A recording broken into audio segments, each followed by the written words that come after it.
Good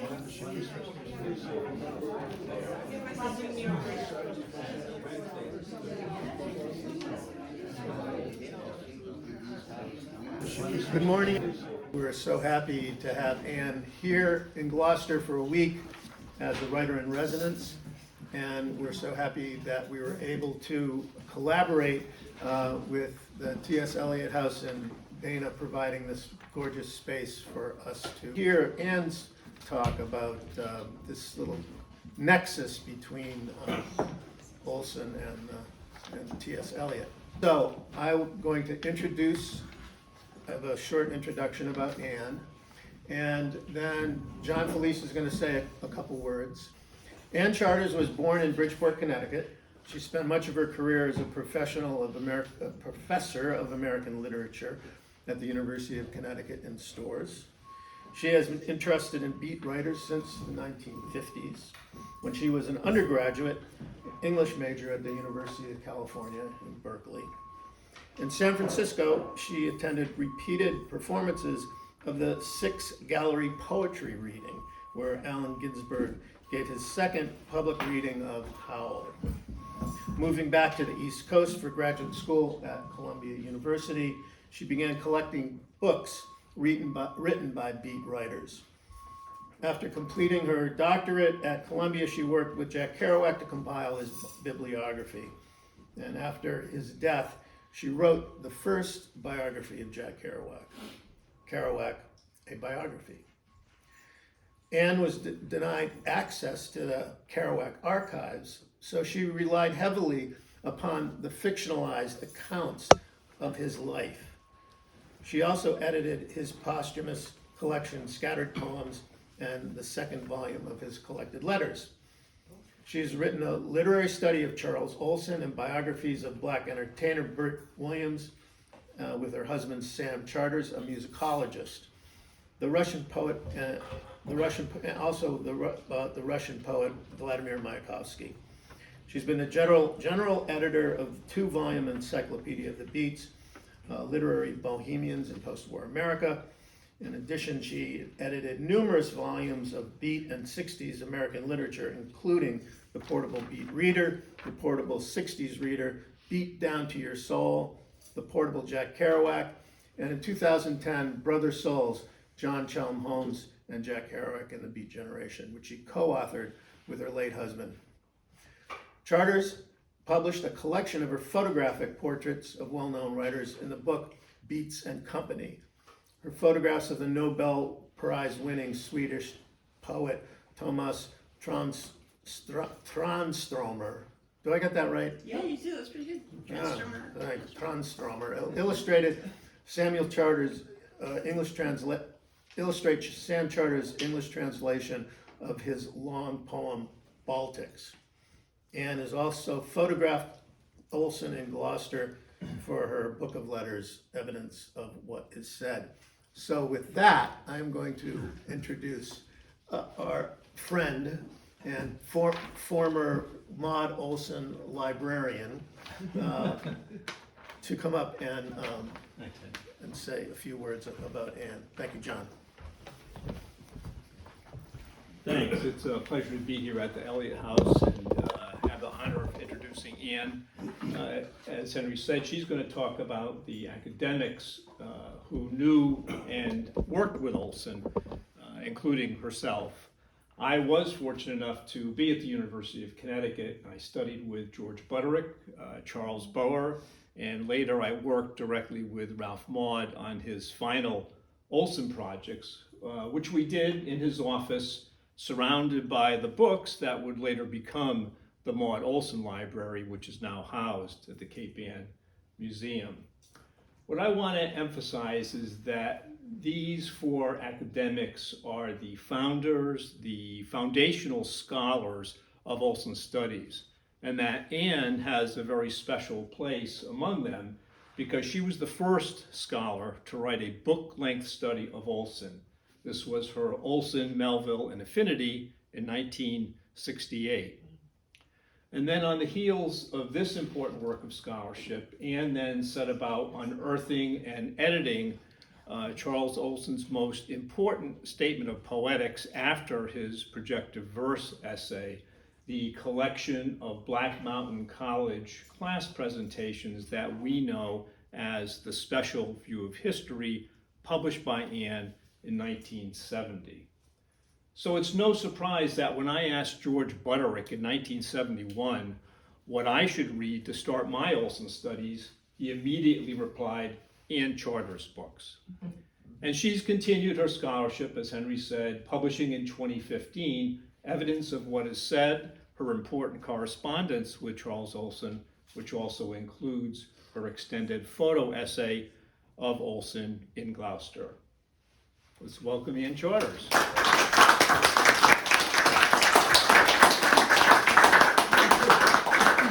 Unexpected.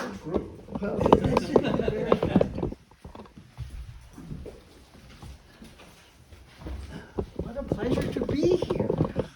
Can you imagine a 10-year-old Tom walking in and saying, "What's for breakfast, Mom?" It wouldn't be Mom, it would be the cook, of course.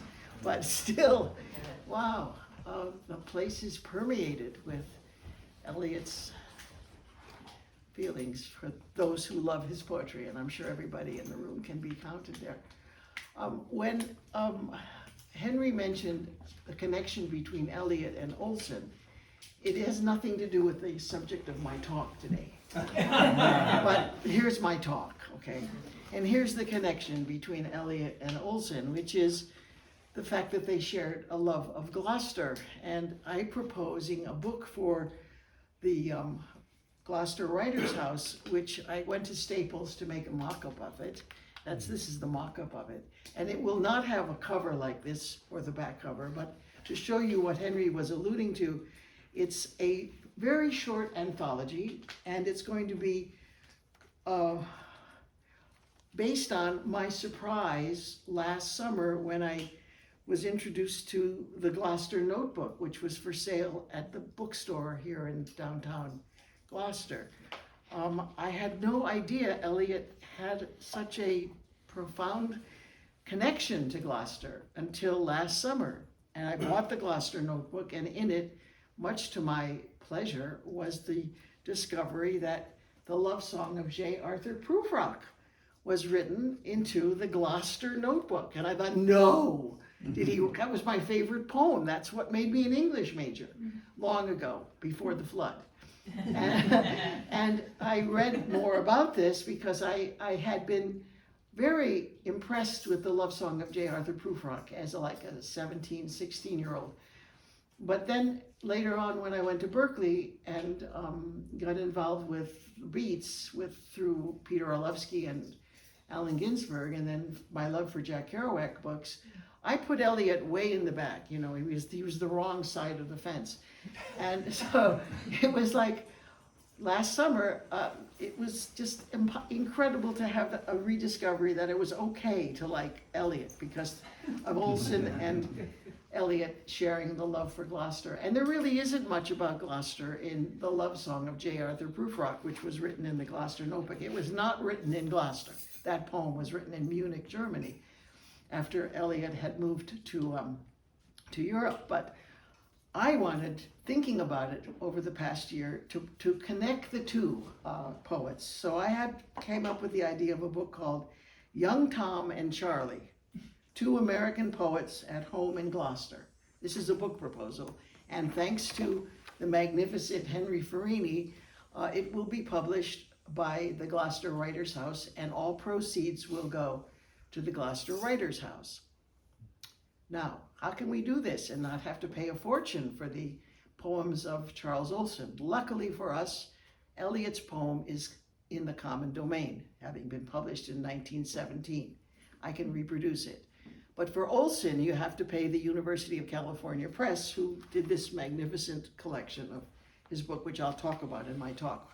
So I have the permission from the University of Connecticut, which with UC Press controls the Olson permissions, and I can have 6 titles of Charles Olson in my anthology without cost. And I've chosen those titles, and Henry is now in possession of a copy of this, and we're going to be working on this as a project in the coming year or so.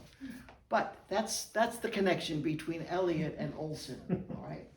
And now having explained that, let's get down to the business of why you're here, which is Olson and the Academy, which is what that poster that what Henry designed is all about. But anyway, I'm just overwhelmed after spending the last year reading about Eliot and Gloucester and his childhood here to, if you only had the sailboat, that's it. As the Gloucester house has Olson's table, that great huge wooden table that I'll describe in my paper, if this only had the sailboat that Eliot's father must have bought for him and his mother and father to go off on incredible sailing rides around Cape Ann. Okay, now we get back to me and an academic helping Charles Olson. How can academics help poets? For Charles Olson, we've helped a lot. In this talk, I'll describe the work of 4 scholars, Ralph Maude, George Butterick, Charles Boer and Ann Charters, who knew the poet in his lifetime. We recreated his library, wrote his biography, published, edited, and annotated his writing, exchanged letters with him, anthologized his poetry, photographed him in his beloved city of Gloucester, and even found him his last teaching job. In many ways, we've tried to document his life, explore his spirit, and promote the work of this gifted 20th century American poet. Perhaps most significantly for the residents of Gloucester, his library of is now, which was the source of his ideas for the Maximus poems, has recently been installed at the Cape Ann Museum. This is a replica library. It was diligently recollected and cataloged by Professor Maude as a testament to Olson's love for Gloucester. It serves a fitting backstay of his achievement as a postmodernist American poet. If you Google the Maximus poems, you'll find that it's described as one of the high achievements of 20th century American letters. Whoops. Returning poetry to its Homeric and Hesiodic scope. Oh dear, I'm sorry. It's an essential poem in the postmodern canon, and it is about Gloucester, as you know. So, George Butterick, Olson's doctoral student at SUNY Buffalo, published to me the most revealing story about Olson's love of Gloucester. It was part of the poet's interview in August 1969 with the local author Herbert Kenny in the first number of the Journal of the Charles Olson Archives. Olson told Kenny that several years earlier, in the mid-1960s, the beat poet Gregory Corso had asked him why he was writing so many damn poems about Gloucester. It was a city, in Corso's words, that's going to disappear when global warming resulted in the rising seas that will cause coastal flooding throughout planet Earth. And Olson said to Corso, I thought, well, why am I writing about Gloucester? Except that I consider her, the city, a redeemable flower that will be a monstrous forever of not a city, but of a city with a capital C. When I read the interview, Olson's choice of words, as often happened, made me reach for the dictionary. I needed to find out the meaning of the word monstrance. It's a religious word referring to a receptacle in a Christian church, usually made of gold or silver, in which the host is displayed for adoration. The word suggests the high, even holy value of the city of Gloucester to Olson. So why did Olson place so much value on Gloucester as a redeemable flower, unquote? In his conversation with Kenny, Olson went on to explain that, quote, I believe in God and in creation, and it doesn't matter to me what the human species as a bunch of what we call midges coming off the marsh do to it, do even to themselves. I'm not interested in their pathetic failure to respect what they've been given. But I hope now they realize that this is the only place where there is any living. Each time they take another shot at one of those planets, they turn out to be ash heaps. And hopefully they might someday realize that the famous blue planet, as she's now revealed herself to be, is probably the only one with atmosphere which reflects the great ocean, and therefore that we can breathe and live here. We're little Aquarian creatures that grew up. Olson wasn't naive or delusional. He was born in Worcester, Mass., and he was educated at Wesleyan and Harvard, and he served in Roosevelt's administration during the Second World War. He traveled before he chose this geographical place as the locus of his most ambitious poetry. He knew, as he told Kenny, that Gloucester was, quote, a fish town, that's all, unquote. But Olson was also an historian, an archaeologist, and a mythologist, as well as a poet. In his eyes, as he told Kenny later in the interview, his vision of Gloucester represented, quote, the final movement of the Earth's people, unquote. To Olson, quote, migration ended in Gloucester. The migratory act of man ended in Gloucester. Gloucester was the last shore of the human push west. In Olson's mythology, speaking as the legendary poet Maximus, he used this coastal New England city, quote, as a bridge to Venice, back from Venice to Tyre, the ancient city on the Mediterranean coast, one of the world's oldest inhabited cities. It represented what Olson described to Kenny as, quote, the departure from the old static landmass of man, which was the ice, the cave, early agricultural man, until he got moving west, until he got towns, so that the last polis or city is Gloucester. Man now is either going to rediscover the earth or is going to leave it. Whichever way you read it, then Gloucester becomes the flower in the pure Buddhist sense of being the last place to be picked, right? The fire sermon, the truth figure. I'm only trying to suggest what that microcosm really means, end of quote. Well, I just introduced you to Olson by describing a taped interview with him published by George Butterick, who, to my mind, was the first and preeminent Olson scholar. Butterick's work, which I'll describe in more detail soon, was an inspiration to Ralph Maude, as you said. Maude created the replica of Olson's library at the Cape Ann Museum. The original library is in the Olson archive at the Special Collections Library at UConn in Storrs. Scholars, like scientists, stand on the shoulders of those who come before them. Ralph Maude, 1928 to 2014, was born in England. He was a Canadian literary scholar who began his career by championing the work of the Welsh poet Dylan Thomas. He met Olson when they were both teaching at SUNY in Buffalo in 1963.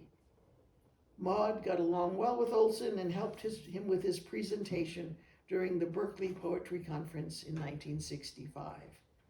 He also, Maude, spent hours, as I did, in conversation with Olson in his Gloucester apartment overlooking the inner harbor at Stage Fort.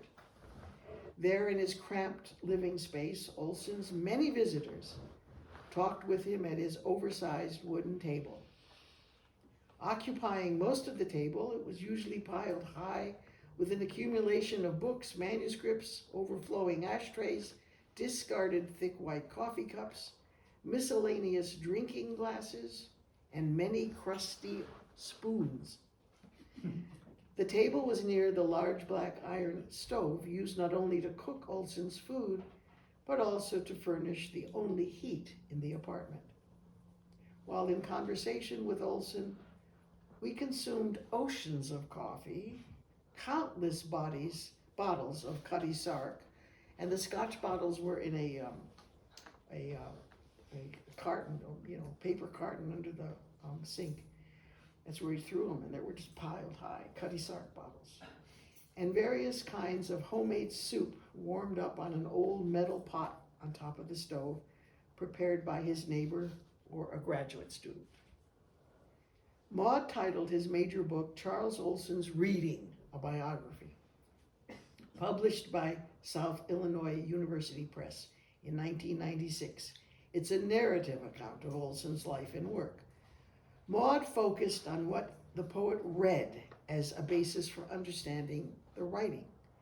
His approach was chronological and described how Olson's reading played a part in, quote, the major movements of his life, unquote.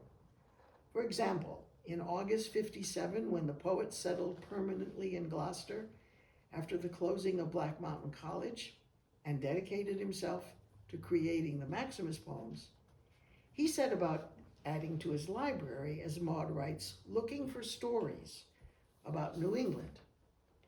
In February of 58, Olson wrote to a librarian working at the Harvard University Library, quote, "Does Harvard still receive gifts of books from old ladies on Monhegan?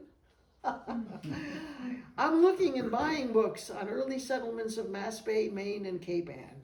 Maybe there are duplicates at Harvard?" End of quote. Maude reported that no books were forthcoming from Harvard, and then went on for 7 pages to list the books that Olson did acquire during his major Maximus years in Gloucester, which were 57 to 63.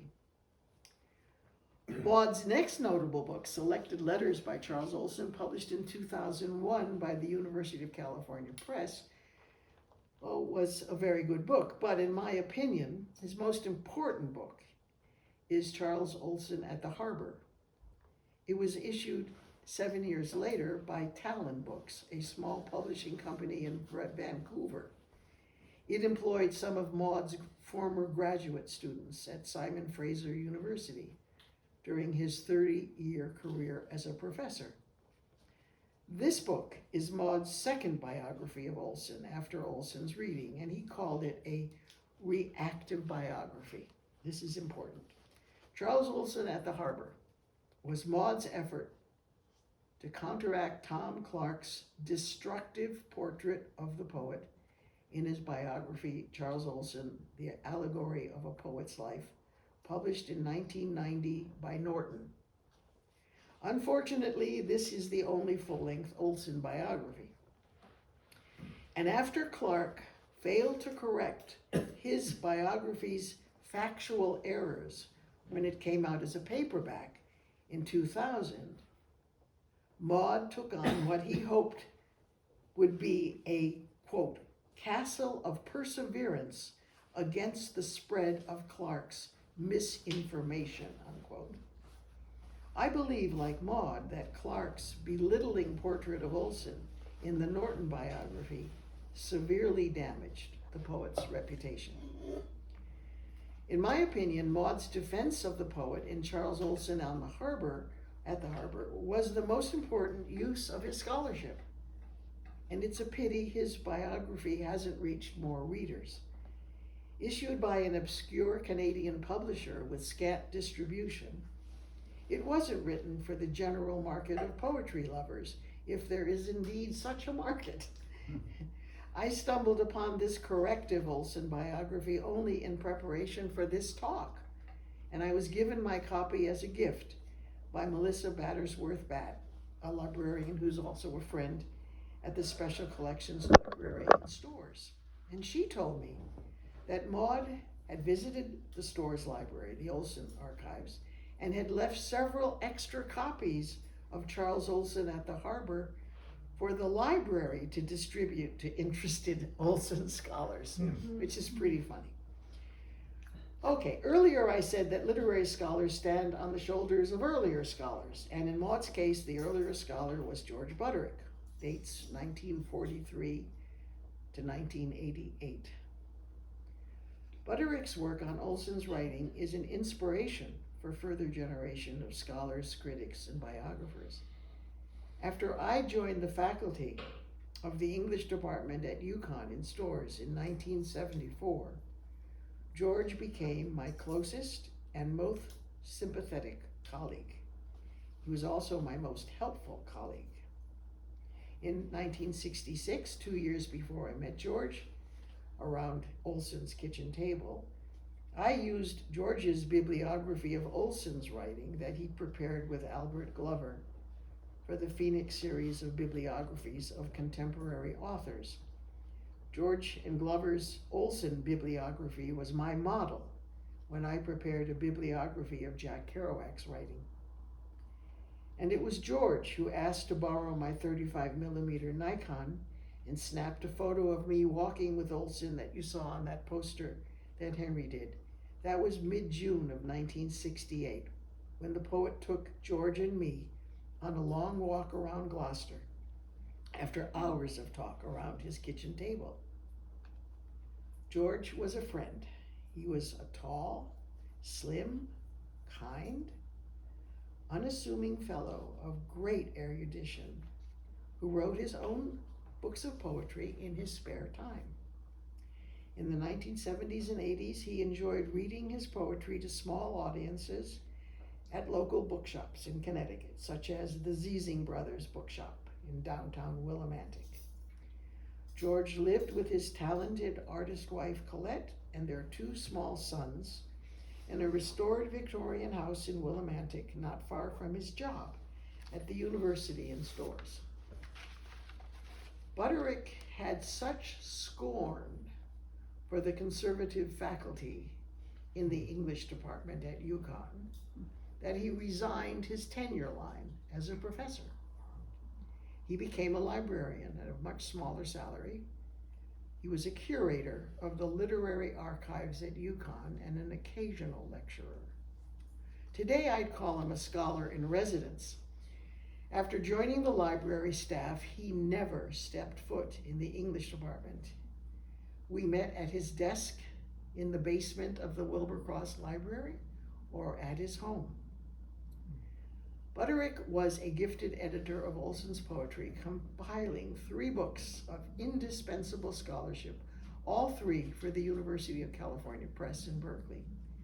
These books are a guarantee that Olson's work will be available to readers for as long as books are read. They are 3. First is a guide to the Maximus poems of Charles Olson in 1978. Then came the Maximus poems, 1983. And finally, the collected poems of Charles Olson, excluding the Maximus poems, 1987. That's a total of 2,144 pages. It's an enormous job, and that's what George did. Butterick won the American Book Award for the collected poems of Charles Olson. But it was only a year before his death from cancer at the age of 45. And that was not long after he embarked upon his own unfinished biography of Olson. I'd like to recount one personal story about my friendship with George. In 1974, I was hired by the University of Connecticut as an associate professor of English after I published, with my husband's help, the first biography of Jack Kerouac. Not long after I started teaching, I received a letter addressed to me in the English department from an editor at the Norton Publishing Company, Norton, offering me a contract to write the first biography of Charles Olson. Immediately, I took the letter to George at his desk in the library, and I told him that I intended to write to the editor at Norton that he'd chosen the wrong biographer.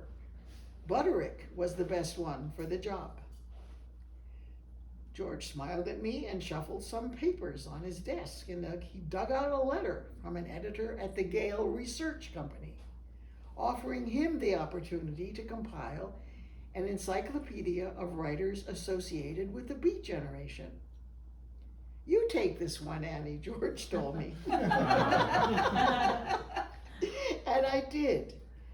Sadly, he didn't have the time to finish his Charles Olson biography, but to my good fortune, George gave me very helpful advice about the names of contributors to contact for the 2-volume Beat encyclopedia that I prepared for Gale, It was titled The Beats, Literary Bohemians in Post-War America. It was in 2 volumes in 1983.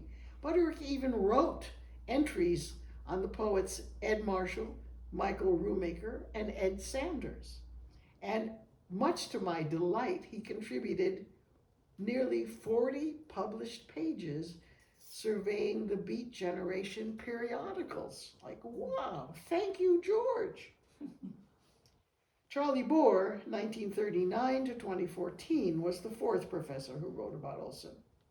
He was also one of my colleagues at UConn. Like George, he had light brown hair and was slim, quiet, and aloof. But he was a much more contented member of the English department. He taught mythology and contemporary authors such as Gertrude Stein, Ernest Hemingway, and Charles Olson. He and Butterick had been 2 of Olson's graduate students at SUNY Buffalo. Bohr helped Butterick to establish the Charles Olson archives at the UConn Library. Bohr also arranged a job for the ailing poet to teach a class in Storrs, listed as, quote, early English and the influences of Norse mythology, quote, in the fall semester of 1969, just before Olson's hospitalization at New York Hospital for liver cancer. Trained as a classical scholar, Bohr was later nominated for a National Book Award for his translation from ancient Greek of the Homeric hymns. He was also a friend of the psychologist and well-known author James Hillman, and together Hillman and Bohr authored a wonderful book called Freud's Own Cookbook. It was so successful, it was translated into 28 languages. I owned a copy and then it mysteriously disappeared. Too good to be true. Bohr's book about Olson is titled Charles Olson in Connecticut and was published in 1975, 5 years after Olson's death. It's a very personal biography of the fatally ill poet's terminal months in Storrs and New York City. Bohr described what he considered, quote, Charles's obsessional poetic mind, unquote. That's an opinion of the poet shared by Olson's friend Robert Duncan. On January 4th, 1970, less than a week before Olson's death, Duncan wrote about his visit with Charles at New York Hospital in a letter to his friend Jess. That's also included in Butterick's first issue of the Journal of the Charles Olson Archives. Bohr addressed his biography to the poet Olson himself and wrote in the second person, you, which is a very unusual form of address for a book. I'd like to read an example from Charles Olson in Connecticut, where Bohr describes the end of the first evening in September of '69 that Olson spent at Bohr's apartment after he left Gloucester and went to live with Bohr in Storrs. Olson just wasn't feeling good, couldn't face a winter in '69. So he went to Storrs and Bohr was his friend and let him stay until Olson found a room at the local inn. Olson asked for books the first night he was with Bohr. He asked for books to read in bed. Bohr understood, quote, the books had to be informational, no novels, certainly no poetry.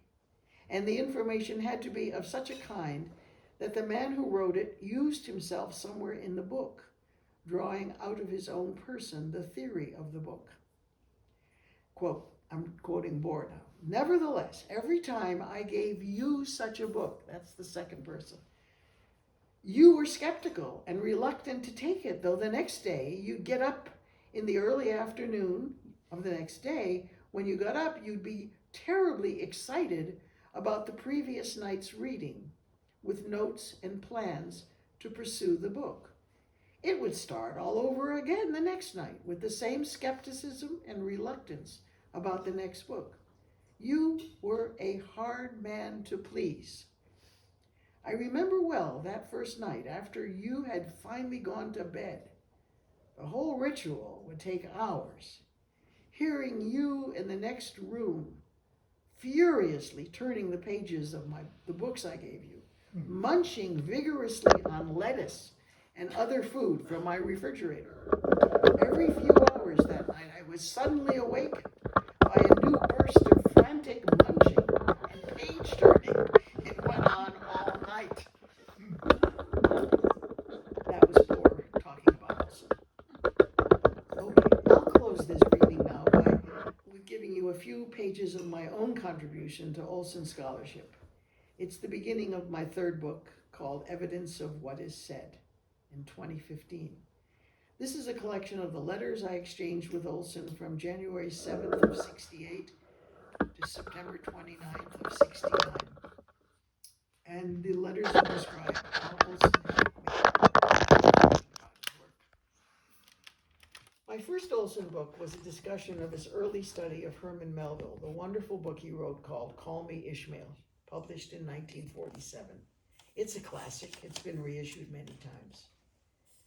Our correspondence also documents the second book I did based on that lecture at Black Mountain College, The Special View of History, in 1970. Both books were published in Berkeley by the small press publisher Robert Hall. Compared to Ralph Maude or George Butterick or Charlie Bohr, I was an outsider, and should we say this publicly, I was a woman. All right? I was a latecomer in every way to the world of Olson scholarship. I'd never been one of Olson's students or associates. Robert Hawley in Berkeley got me started on Olson early in 1968. In Berkeley, this small press publisher had met my husband Sam, who was a record producer, recording Country Joe and the Fish in San Francisco, who happened to meet Hawley at a poetry reading.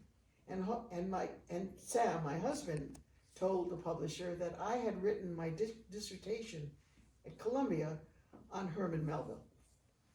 Hawley had been one of Olson's students at Black Mountain College, and he asked Sam if I would consider writing a short book about Olson's early study of Melville.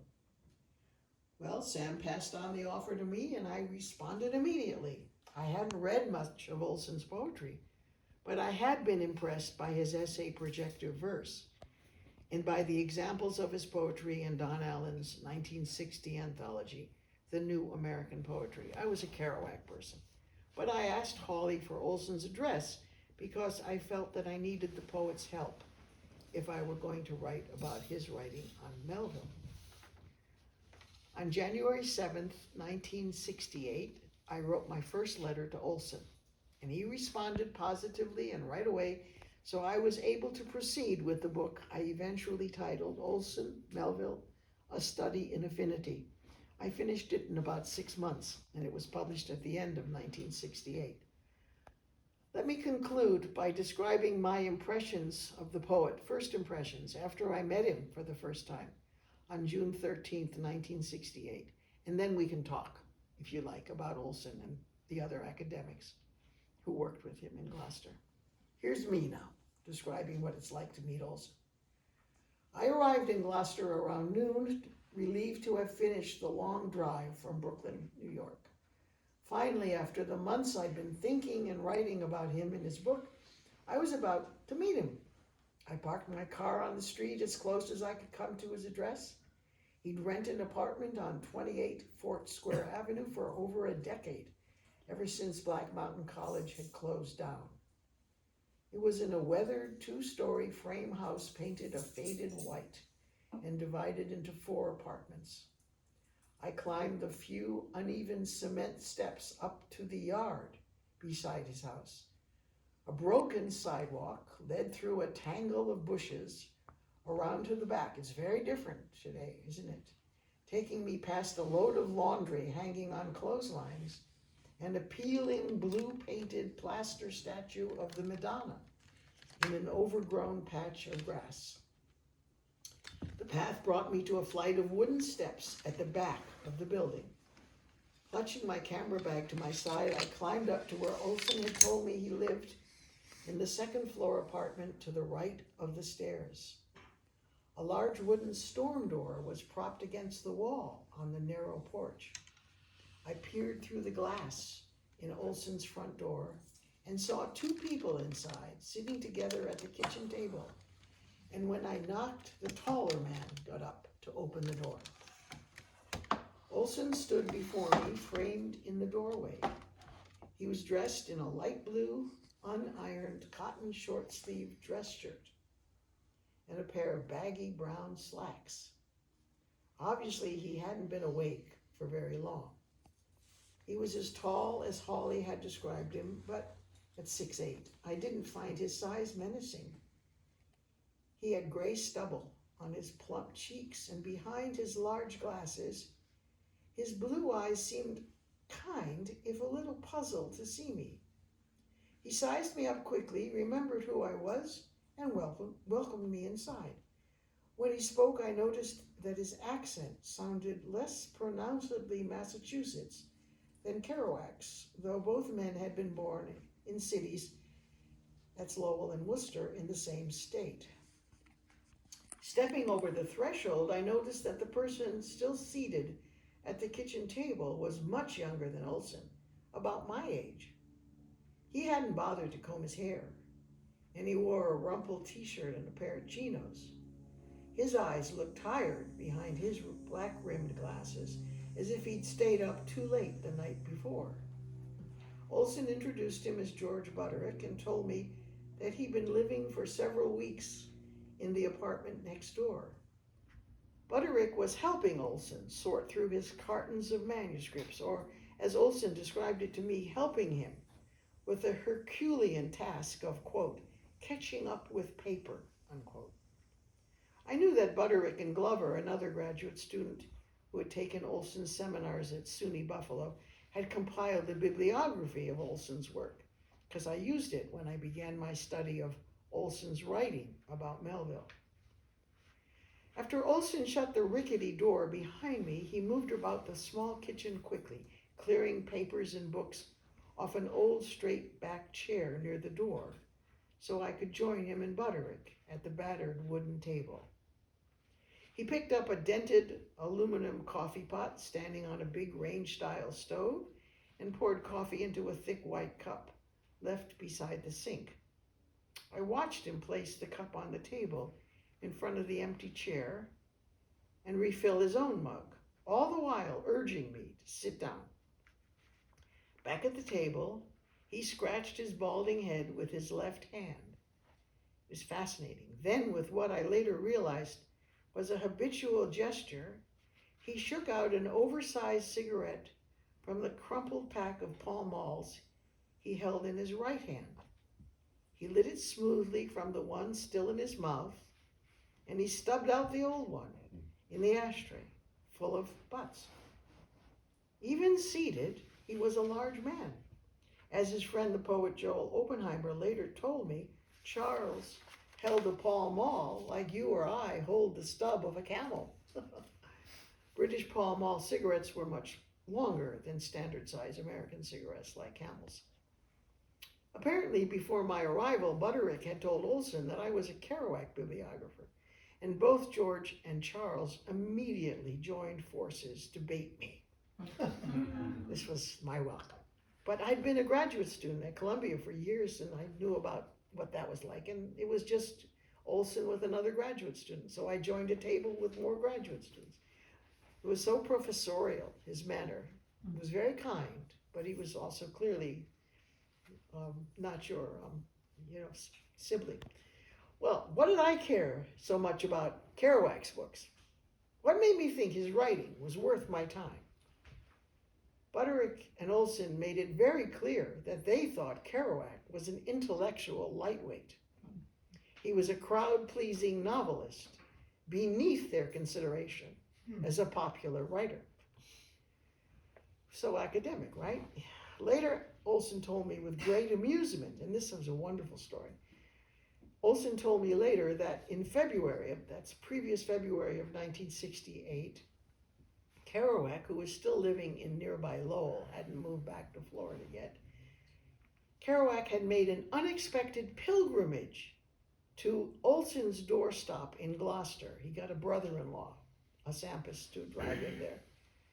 And he was driven to the doorstep in Gloucester to get drunk with Olson to celebrate the publication of Vanity of Deloise, Kerouac's latest and last true story novel. As Jack was leaving, Charles impulsively lined the slushy steps, the wooden steps of his back stairway with newspapers for his guest to step on. It wouldn't be so slippery to get home. And he included pages flamboyantly from that day's Boston Globe that contained a review of Kerouac's book. It was a theatrical gesture to show how little Olson thought of it. But when I listened closely to Charles tell me the story about Kerouac's visit, I sensed it also revealed how much Olson chafed at his isolation during his long winters in Gloucester, and how much he would have welcomed some of the attention Kerouac was getting for his work.